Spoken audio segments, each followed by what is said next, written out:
संतों के महामहिम वचनों के अनुसार जो चलता है वो पुण्य एकत्रित करता है, और जो कुमार्गगामी बुद्धि के अनुसार चलता है वो पाप एकत्रित करता है। भगवान के सिवा, सुनो महापुरुषों के वचन है, भगवान के सिवा तुम किसी और का सहारा लोगे तो अंत तक तुम्हें पछताना पड़ेगा।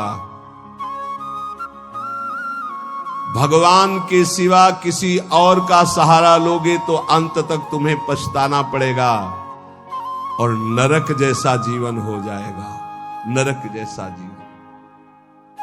भगवान के आश्रय में जो अपार सुख होता है, कैसे हम तुम्हें बताएं।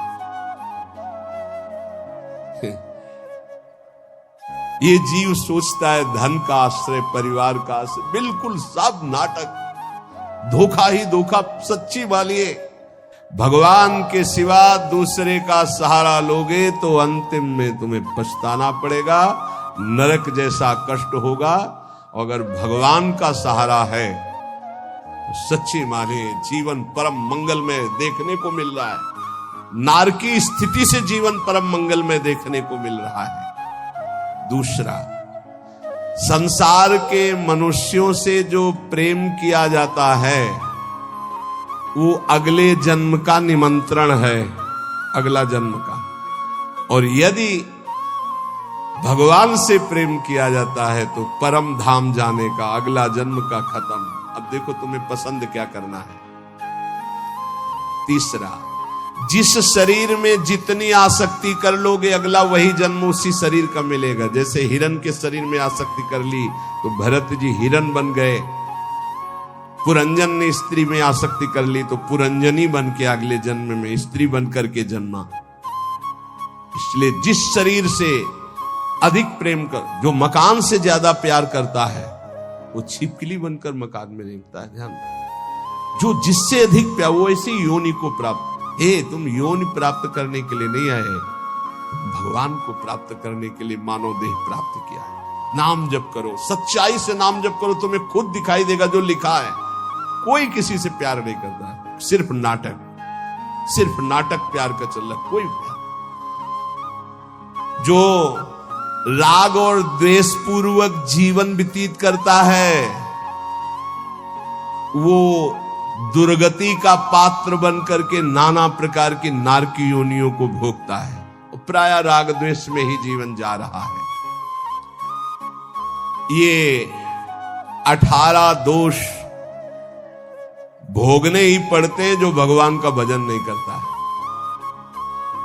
भूख, प्यास, बीमारी, बुढ़ापा, राग, द्वेष, मोह, निंदा, चिंता, भय, खेद, विषाद, जन्म, मरण, विस्मय, शोक, मंद, अरति, कहीं मन नहीं टिक रहा, घोर अशांत, डिप्रेशन, अरति। ये 18 दोष भगवत विमुख को भोगने ही पड़ते हैं। और यदि वो भगवान के आश्रित हो जाता है तो उसमें जैसे भूख है, प्यास है, बीमारी है, बुढ़ापा है, इन सब में भगवान का एक विशेष कृपा प्रसाद रहता है। देखो, बेटा और बहू की कथा सुन चुके। एक संत भगवान ने कभी शिष्य नहीं बनाए थे, श्रीधर बाबा। और जब वृद्धावस्था आई तो अपने लोग 8-10 संतों की होड़ लगती थी कि देखो आपने 1 घंटा सेवा की है, अब आप हटिए, अब हम सेवा। और जानते उनको कैसे सोच कराई जाती थी? ऐसे टांग लिया जाता था 2 संत और ऐसे हाथ में कराई जाती। क्यों? क्योंकि भजन करते थे। सौभाग्य था, किसको शौच कराने को मिले, किसको स्नान कराने को मिल जाए, किसको वस्त्र धारण। ये सौभाग्य, भगवान के सिवा किसी को अपना नहीं माना। तो ऐसे गोद में, संतों की गोद में उनकी सेवा होती थी। और अंतिम समय राधा राधा मुख से निकल रहा था, सब संत कीर्तन कर रहे थे और ऐसे पधारे, पूछो ये है ना कोई शिष्य, ना कोई जगह, ना कोई 1 रुपया। तो ऐसे भगवान की तरह अंतिम समय उनकी पूजा हुई। जब उनका शरीर असमर्थ था, ड्यूटी लगती थी, अलग अलग ड्यूटी थी। कई संत भगवान अपने ड्यूटी लगी थी कि इतने बजे से इतने, और लड़ाई होती थी। देखो आपने 1.25 घंटा आज कर लिया, 15 मिनट ज्यादा कर लिया, अब आप हटिए, आप मुझे तो कहते यार थोड़ी देर और कर ले। मतलब लोभ लगता कि जितना अधिक मैं सेवा कर पाऊं। क्यों? क्योंकि भजन परायण थे और वहां पैदा किया है, संपत्ति दी है, लात मार रहे हैं। भगवान से विमुख जो है उसे 18 दोषों को भोगना पड़ता है। जो भगवान के कृपा पात्र होते हैं उन्हें संत संग मिलता है। जिन्हें संत संग मिलता है उनमें अंत काल में जैसे भगवत प्राप्ति होगी वैसा सहयोग बना दिया जाता है। अंत काल में दादू मन ही सोमल उपजय, मन ही सोमल धोई, सीख चले गुरु साधु की, तो तू निर्मल होई। नाम जपे रुचि साधु को, साधु जपे रुचि नाम, दादू दोनों एक टक, यहू आरंभ यहू काम। कह रहे मन गंदा हो गया है, अब मन ही निर्मल हो तब बात बनेगी। कैसे निर्मल हो? बोले गुरु का उपदेश, साधु का संग, ये साबुन है, बहुत जल्दी मन को निर्मल कर देता है। बोले जब नाम जपे तब रुचि साधु की, जब नाम जपो कहे तो संतों में तुम्हारी प्रीति हो जाएगी, और जब संत नाम देंगे तब भगवान में प्रीति हो जाएगी। ये नियम है, ये सिद्धांत। गुरुमुख के प्राप्त नाम से ही भगवत साक्षात्कार होता है। दादू हरि साधु यो पाइये, अविगत के आराध, साधु संगति हरि मिले, हरि संगत सुसाध। बोले जब हरि की कृपा होती तो साधु मिलते हैं, और जब साधु की कृपा होती है तो उस अविगत परमात्मा की आराधना शुरू होती है, तब वो हरि मिलते हैं। तो हरि की कृपा का फल साधु, और साधु की कृपा का फल हरि दर्शन। हरि जब अव्यक्त कृपा करते तब संत दर्शन मिलता है। अब मोहि भाव भरोस हनुमंता, बिनु हरि कृपा मिले नहीं संता। तो मन भुवंग बहु विष भन्या, निर्विष क्यों न होई, दादू मिलिया गुरु गारुणी, तो निर्विष किया सोई। बोले ये मन बड़ा विष फैलाता है, काम क्रोध लोभ मोह मद मत्सर बड़ा विषयी बना दिया। तो बोले अब ये विष कैसे उतरे? बोले गुरु गारुणी, विष उतारने वाले गुरुदेव हैं। जो गुरुदेव ने नाम मंत्र दिया है उसको जपो तो मन का सारा विष उतर जाएगा, निर्विकार मन हो जाएगा। पूजा मान बड़ाइयां, आदर मांगे मन, राम गहे सब परिहरे, सोई साधु जन। सबकी मन में होती है हमारी पूजा हो, हमारी मान हो, हमारी बड़ाई हो, हमारा आदर हो, लेकिन साधु वही है जो मान बड़ाई आदर को स्वीकार नहीं करता, इच्छा नहीं करता। सब में मेरे प्रभु है, सबको प्रभु को भाव से प्रणाम। इतने विराट रूप भगवान इतने रूप में आकर दर्शन देते हैं, ये भाव नहीं रखना। मान बड़ाई आदर इसका कहीं भी नहीं। मेरे प्रभु आकर मुझे दर्शन देते हैं, करुणा करके इतने रूपों में दर्शन देते हैं। जो भगवान को प्राप्त करना चाहता है वो साधु कैसा होता है? जो मान बड़ाई आदर आदि को भी स्वीकार नहीं करता। विष सुख माही रमि रहा, माया हित चितलाई, सोई संत जो उबरे, स्वाद छोड़ी गुण गाई। संसार के विषय भोगों में रम रहे जीवों का उद्धार कौन कर सकता है? बोले संत। बोले कौन संत? जो बोले केवल भगवान के गुण गा रहा, उसके बदले में कुछ नहीं चाहता है। अगर कुछ चाह है, रुपया पैसा भोग सामग्री स्वाद मान बड़ाई प्रतिष्ठा, तो उसकी वाणी का प्रभाव नहीं पड़ेगा। विषयों में फंसे हुए, माया में फंसे हुए जीवों का उद्धार किससे होता है? बोले संत से। बोले किन संत से? बोले सोई संत जन उबरिया। जो स्वाद छोड़ी गुण गाई, स्वार्थ स्वाद इनको छोड़कर कोई भी चाह नहीं, केवल स्वांता सुखाए तुलसी रघुनाथ गाथा। बोले ऐसे संतों की वाणी से माया में फंसे हुए लोगों का उद्धार होता है। साधु मिले तब उपजे हृदय हरि को ध्यान, दादू संगति साधु की अभिगत पुरवै आन। बहुत शीघ्र परमात्मा प्राप्ति होती है ऐसे संत महात्मा के संग से। उनके बताए हुए ध्यान नाम गुण कीर्तन से बहुत जल्दी भगवत साक्षात्कार होता है। प्रेम कथा हरि की कहें, करे भगत ल्यो लाई, पिबे पिबावे राम रस सोजन मिलवो आई। बोले बड़े संतों की पहचान क्या होती है? बोले जिनके पास बैठने से केवल भगवत चर्चा ही हो, हमारे आचरण सुधरे, हरि नाम में प्रीति हो, हरि चरणों में प्रीति हो, भक्ति का हृदय में प्रादुर्भाव हो, वो स्वयं भगवत रस पिए हुए हैं और वही भगवत रस हमें पिला सकते हैं। साहब सो सन्मुख रहे, सत्संगति में आई, दादू साधु सब कहे, सो निर्फल क्यों जाई। बोले साहब के सन्मुखता बनी रहेगी यदि संत संग रहेगा। साहब हरि, हरि के सन्मुख हो जाओगे, और सन्मुख होए जीव मोहि जब ही जन्म कोटि अगनासो तबहि। करोड़ों जन्मों के पाप उस जीव के नष्ट हो जाते हैं जो भगवान श्री हरि की सन्मुखता प्राप्त कर लेता है। वो सन्मुखता साधु संग से प्राप्त होती। साधु संग कभी निष्फल नहीं हो सकता। अमोघश्च निर्बैरी सब जीव सो संत जना सोई, दादू एक आत्मा बैरी नाही कोई। संत वही, किसी भी संप्रदाय की मेड़ में नहीं, सब पूरा विश्व विश्वंभर सब जगह भास एक ही परमात्मा तत्व अनंत ब्रह्मांडों में है। फिर मृत्यु लोक की बात क्या? निर्वैरी सब जीव सो संत जना सोई। सब किसी से बैर नहीं, सब अपने हैं, सब अपनी आत्मा है। दादू एक आत्मा बैरी नाही कोई, काहे को दुख दीजिए घट घटा तम राम, दादू सब संतोषिए यही साधु को काम। घट घट में हमारे प्रभु रमे हुए हैं, जो उसका साक्षात्कार कर लेता है वही भगवत प्राप्त होता है। कैसे साक्षात्कार होता है? एक अक्षर पीव का सोई सत कर जानी,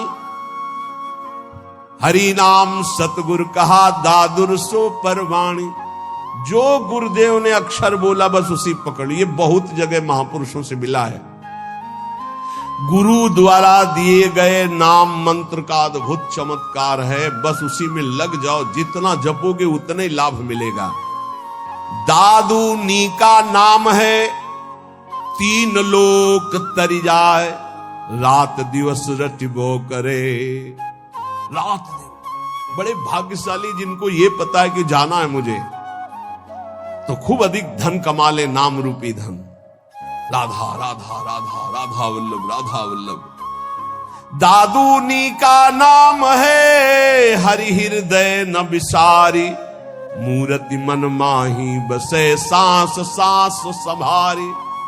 तब जानना कि हमारा नाम रंग ला रहा है, जब हर श्वास में नाम चले और सामने नामी की छवि विराजमान हो।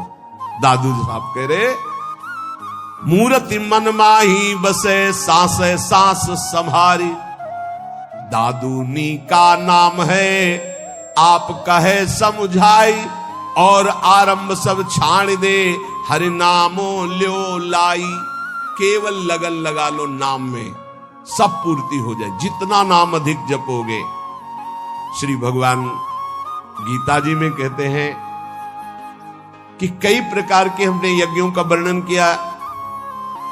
श्रेयान द्रव्य मयाद यज्ञाज ज्ञान यज्ञ परंतप, सर्वम कर्माखिलम पार्थ ज्ञाने परिसमाप्यते।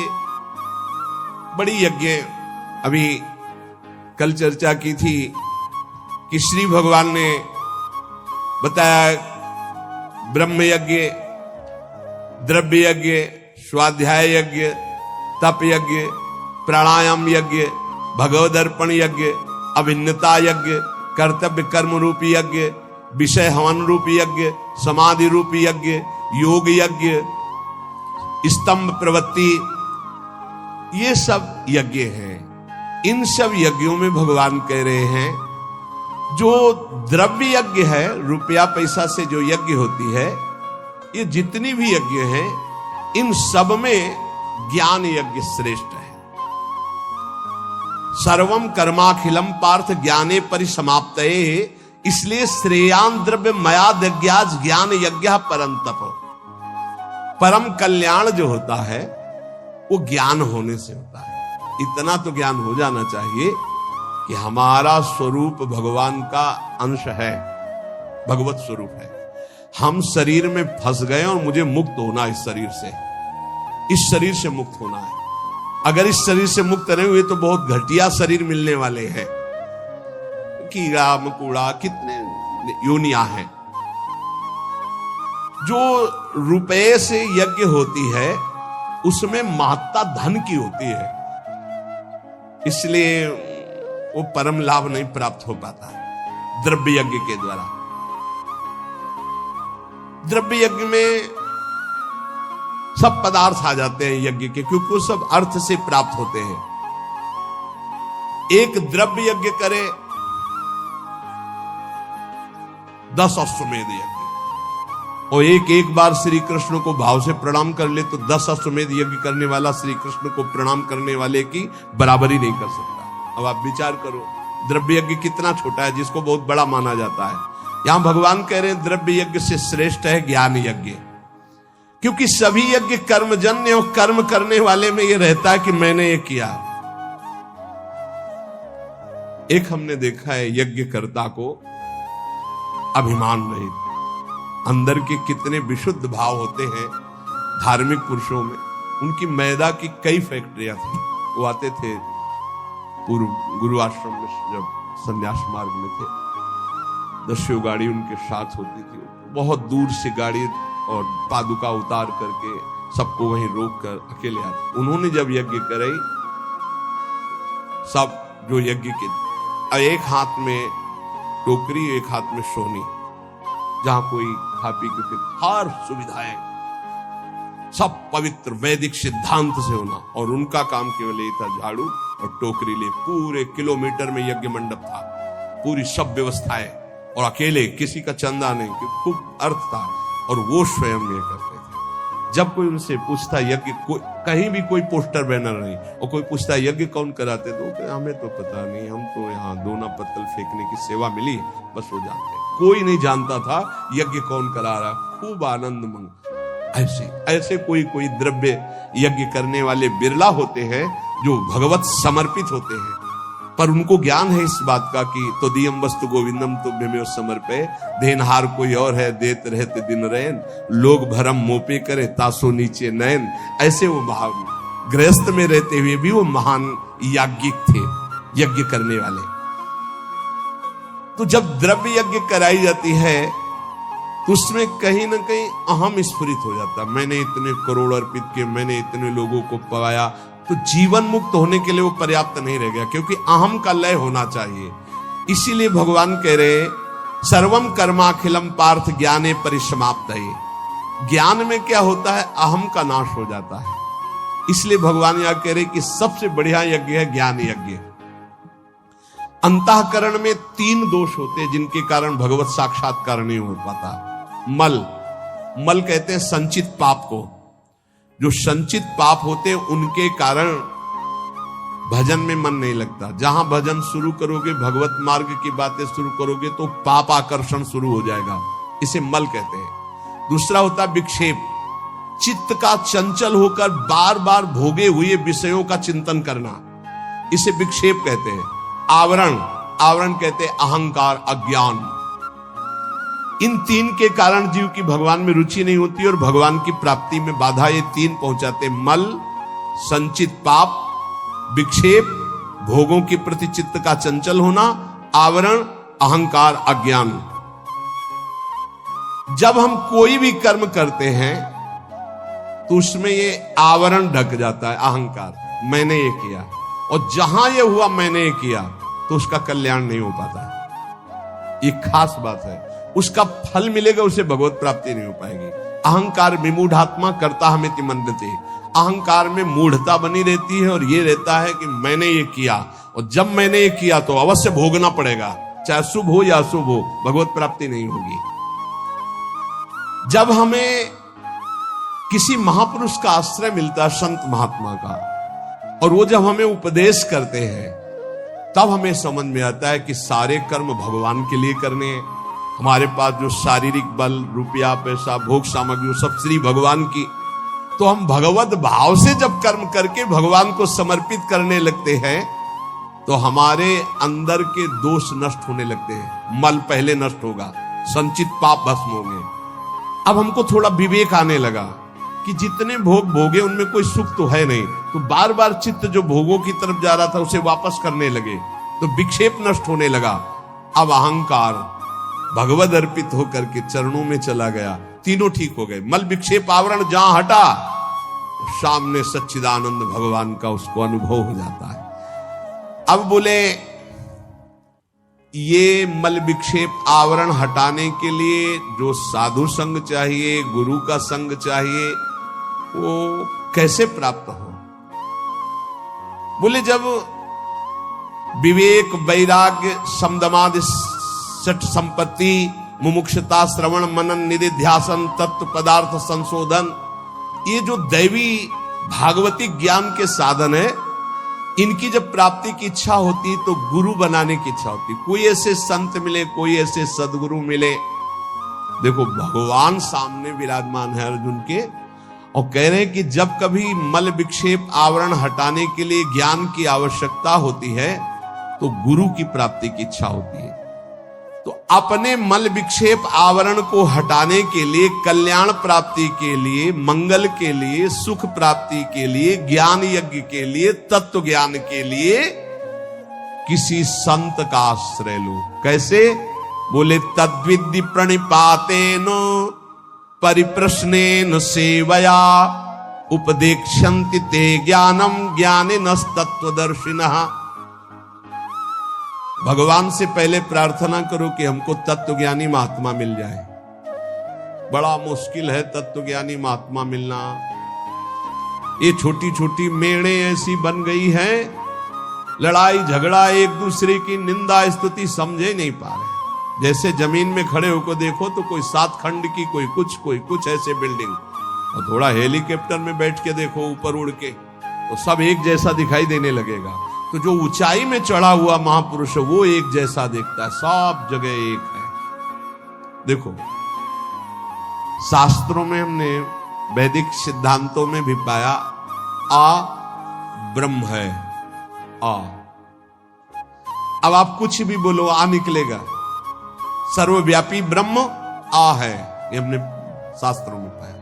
का, खा, गा, चा, छा, रा, ज्ञा, का से लेके ज्ञा तक कोई भी अक्षर बोलो, आ निकलेगा। अब जो अक्षर है वो ब्रह्ममय है। ऐसे चराचर जगत ब्रह्म में, सर्वम खलमिदम ब्रह्म। अब ये वेद सिद्धांत पढ़ते हो, लड़ाई झगड़ा कहां रह गया, कहां निंदा स्तुति रह गई, कहां राग द्वेष रह गया, कहां छोटा बड़ा रह गया, कहां अपना पराया रह गया। यही सब सनातन आकाश की तरह है, ध्यान रखना। सनातन धर्म आकाश की तरह है, सनातन धर्म वायु की तरह है, सनातन धर्म जल की तरह है, सनातन धर्म पृथ्वी की तरह है, सनातन धर्म सूर्य की तरह है। जहां देखो वहीं सनातन सूर्य, सनातन वायु, सनातन जल, सनातन भूमि, सनातन आकाश, सनातन अग्नि, अंदर और बाहर, यह है सनातन। तो ब्रह्म सनातन, परमात्मा सनातन, तो धर्म सनातन। उसको समझो, ये छोटी छोटी मेड़े नहीं। सनातन, सनातन आकाश की तरह है, सनातन वायु की तरह है, सनातन अग्नि की तरह है, सनातन जल की तरह, सबका भरण पोषण सनातन। भगवान सबसे पहली बात कह रहे हैं, ज्ञानिनस तत्वदर्शिना। किसका संग करना है? तत्व ज्ञानी का। हरिवंश महाप्रभु कह रहे हैं कैसे प्रिया प्रीतम के प्रेम में जाओगे? बोले ये क्रूरापि पापिनो न च सताम संभाष्य दृश्या से सर्वान वस्तुतया निरीक्ष परम स्वाराध्य बुद्धिर्मम। सबको आराध्य रूप में देखो, चाहे पापी हो चाहे पुण्यात्मा, सब में राधा वल्लभ लाल विराजमान है। यह आचार्य का आदेश है। यह है ज्ञानिनस तत्व दर्शना, सब जगह अपने इष्ट को देखना। ये कहां मिलेंगे?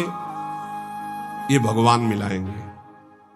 भगवान से सबसे पहले प्रार्थना करनी चाहिए कि मुझे ऐसे संत का सानिध्य दीजिए जो आप में रमण करता हो। मैं तो नहीं पहचान पाऊंगा प्रभु, आप मेरे हृदय को भी जानते हो और संत को भी जानते हो, तो मुझे संत संग दीजिए। अब मोहि भा भरोसा हनुमंता, बिनु हरि कृपा मिले नहीं संता। और जब संत मिले तब क्या करो? तो बोले तद्विद्धि प्रणिपातेन परिप्रश्नेन सेवया।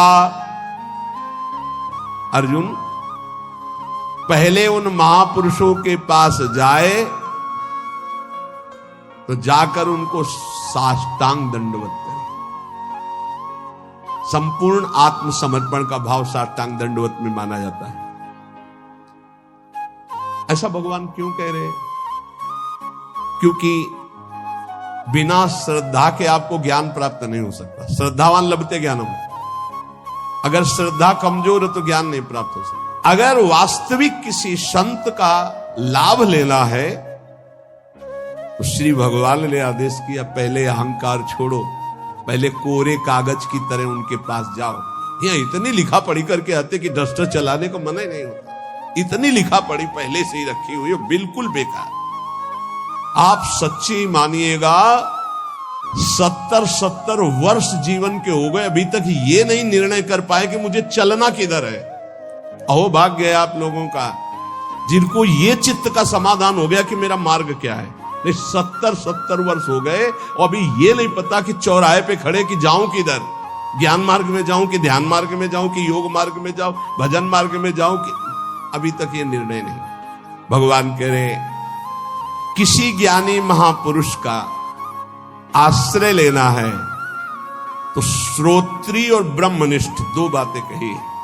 श्रोत्री कहते हैं जिन्होंने खूब गुरुजनों के चरणों में बैठकर शास्त्रों का श्रवण किया है, और ब्रह्मनिष्ठ जो उसी तत्व में स्थित हो चुके। ऐसे महापुरुषों से निवारण होता है संसार का, जिनका एक ही उद्देश्य केवल श्री भगवान और भगवान में स्थित है। भगवान आदेश करते प्रणिपातेन। उन महापुरुषों के पास जाए, हाथ जोड़कर साष्टांग दंडवत करे, नीचवत सेवेत सदगुरुम। अपने को सबसे नीचवत मान करके सदगुरु का सेवन करे। कभी भी शरीर से गुरु का निरादर न करे, तिरस्कार न हो, इसलिए गुरु के सामने नम्र सरल और जिज्ञासा के भाव से उनकी आज्ञा पूर्वक सेवा करे। अपने आप को गुरु के चरणों में सबसे छोटा अधीन सेवक समझे। शरीर और वस्तुएं दोनों गुरु के आज्ञा के अनुसार है। साष्टांग दंडवत प्रणाम का मतलब है मेरा शरीर गुरु की आज्ञा पे चलेगा, अहम गुरु के चरणों में अर्पित है। सेवया, भगवान कह रहे परिप्रश्नेन के लिए सेवया, शरीर और वस्तुओं से गुरु की सेवा गौण मुख्य है। गुरु की आज्ञा का पालन करना, जिससे गुरु प्रसन्न हो बस वही कार्य करना। उनकी प्रसन्नता प्राप्त हो गई, उनके मन के संकेत के अनुसार तुम्हारी चेष्टा हुई, उनकी आज्ञा के अनुकूल तुमने कार्य किया, तो प्रश्न करना ही नहीं पड़ेगा, उत्तर तुम्हारे हृदय में अपने आप आ जाएगा। देख लेना, संत महापुरुषों की सबसे बड़ी सेवा होती है उनके संकेत के अनुसार चलना, उनके इशारे को समझना, वो किधर चलाना चाहते हैं, वो क्या चाहते हैं, अपना जीवन उनकी आज्ञा में अर्पित करना। संतों को जितना सिद्धांत प्रिय है उतना अपना शरीर प्रिय नहीं है। तो एक आदमी संत की शरीर सेवा करे, उनकी आज्ञा का उल्लंघन करे, और एक आदमी केवल उनकी आज्ञा का पालन करे, तो संत कृपा उसके पास ज्यादा फलीभूत होगी जो आज्ञा का पालन कर रहा है। संत सिद्धांत की रक्षा के लिए अपने प्राण त्याग सकते हैं। इसलिए सच्चा संतों का सेवक वही है जो उनकी आज्ञा का दृढ़ता पूर्वक पालन करता है।